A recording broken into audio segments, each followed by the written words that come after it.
Hello guys, I'm back. I decorated everything, but I just want to show you how to treat this right here. All right, so all of my papers are cut at, you could do 1 3/4 inches, but I really like the 1 7/8 of an inch. All right, so if you want to just kind of go that extra mile, I say go for the 1 7/8 of an inch. It's just a little harder to cut. You know, that 7/8 of an inch or that eighth of an inch measurement is always a pain to get it on your trimmer. But anyway, 1 7/8 of an inch again by 6. So here is my paper. I'm going to rest it where I would mat, right? So I'm going to press with my finger to make an impression as to where my whatchamacallit is, right? Where my eyelet. So there's my impression. You probably can't see it too much, but if you hit it with just, not too much guys, not too much, just a little bit of ink, see, you can see it. All right, so I'm going to grab my hole punching tool and I'm going to punch a hole. Again, because this is not decorative. We don't want this to be decorative. So it should rest right over that, and it doesn't have to go around it. You just want you want to expose that hole. Next, what you can do is you can do a fun embellishment over it. Gosh, hopefully I get that right. I'm not going to press down all the way. I want to see where the hole is. Let me move over. I'm trying to center the hole to that camera thingy. If you hold it up to the light, you should be able to get a good, and there it is. Beautiful. So I'm putting that camera down there just as an added embellishment. Now I'm going to go back and repunch.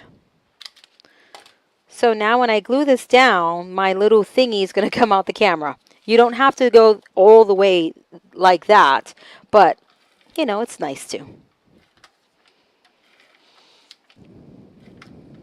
And you always want to kind of do a little adhesive around the hole.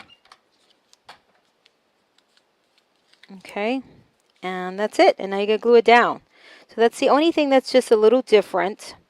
If you want to wait to mat and then do your closure at the very end, you absolutely can. That's up to you, but I don't mind this being out. Okay, I really don't. I kind of like it. So there it is.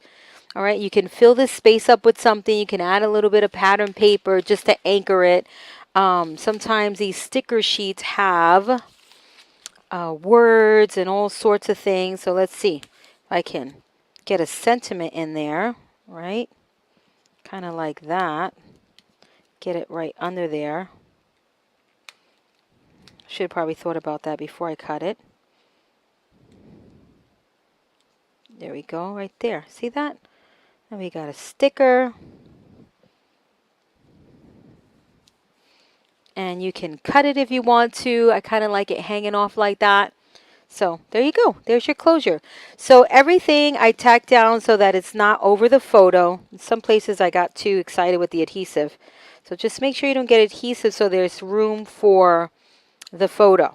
You know, so you can slip the photo underneath there. Okay. These up here these are 3x3s, and this is from the paper collection. So 3x3, and I trimmed this one down a little more to get some nice spacing. So this is 3x2 3/4 inches. Same as over here. 4x6, 4x6, 1 7/8 of an inch, right, from top to bottom by 6. And these are all stickers or something I cut out from the paper collection. All right, and let me just close it up so you can see. I'm going to do this way. And then that's what I did there. Super duper cute. And then here is this piece. I love this one here. This is a really large 12x6 Dear Santa letter that is in the paper collection. So you can either cut it 6x6 and do top and bottom, but why not fold it over, have another interactive element, and then you have this really super cute Dear Santa area where you can journal. All right, so that's really cute. Love how this turned out.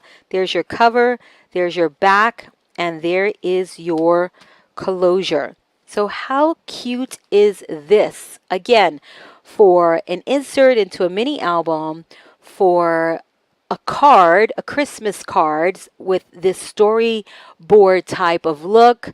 I thought of a cookie exchange in terms of recipes. How darling would this be with cookie recipes and pictures and all that stuff? But I'm sure you guys will come up with a multitude of functions for this. And it's really, really cute, guys. I hope you love it. I hope you enjoy making it. And in the next video, I will show you how to make the envelope. So I'll be back with that. This is Kathy with Paper Phenomenon. Remember, if you like, I shouldn't compare it to the project in my book, because the one in my book, and of course I can't find my book right now. The one in my book is on steroids, guys. I mean, seriously, seriously on steroids. But the end result, here it is.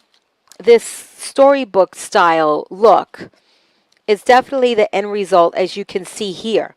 All right, but this has flips and flaps and all sorts of things. All right, guys. So if you like quick and easy projects like this, you're gonna love the projects in this little book and other projects on my website. So check out my website. You're going to enjoy what you see there, guys, if you haven't already. All right, and this one in my book, it's called All Wrapped Up. All right, guys, super duper cute. All right, enjoy. I'll be back with a third video, and that will have the envelope if you choose to mail this one. All right.